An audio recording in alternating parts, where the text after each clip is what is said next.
Big boss హౌస్‌లో రోజు రోజుకి నిఖిల్, సోనియా హాట్ టాపిక్‌గా మారిపోతున్నారనే చెప్పాలి. ఈ విషయం పక్కన పెడితే స్టార్ మా నుంచి తాజాగా ఒక ప్రోమో రిలీజ్ అయింది. ఆ ప్రోమోను ఒక్కసారి చూసినట్లయితే ఇక టాస్క్ అయిపోయిన తర్వాత పృథ్వీ సోనియాని అడుగుతున్నాడు. సోనియా నీకు ఈ హౌస్‌లో ఎవరంటే ఇష్టం?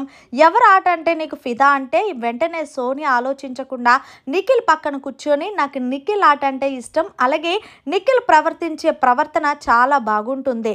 ఇక పృథ్వీ అన్నాడు ఎందుకంటే తను ఎవరితోనన్నా చాలా సమానంగా చూస్తాడు. అంతేకాదు నేను కోప్పడితే నాకు సారీలు కూడా చెప్తాడని అనేసరికి పృథ్వీ ఒక్కసారిగా నవ్వుకున్నాడు. సరే మరి నేను నిఖిల్ గురించి చెప్పాను కదా, నిఖిల్ మరి నీకెవరిష్టం హౌస్లో అంటే నాకు ఫస్ట్ నైనిక ఇష్టం. ఎందుకంటే తను నా చెల్లి కాబట్టి.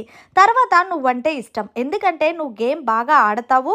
అలాగే ఏదైనా మనసులో ఉంటే వెంటనే మాట్లాడతావు. నువ్వు ఒక ఆడపులిలా ఉంటావు. ఒక్క మైనస్ ఏంటంటే ఏదైనా గొడవ జరిగితే మన మధ్య కాకుండా హౌస్ మధ్య నువ్వు చిత్రీకరించుకోవాలని చూస్తూ ఉంటావు. అది నాకు నచ్చదు సోనియా అనేటప్పటికి పృథ్వీ మిమ్మల్ని చూస్తుంటే నాకు ఒక షార్ట్ బ్రేక్ పృథ్వీ మిమ్మల్ని ఇద్దరిని చూస్తుంటే నాకు ఒక సినిమా గుర్తొస్తుందంటూ ప్రోమోనైతే ముగించారు. చూస్తుంటే సోనియా మనసులో అయితే నిఖిల్ ఉన్నట్టు అనిపిస్తుంది.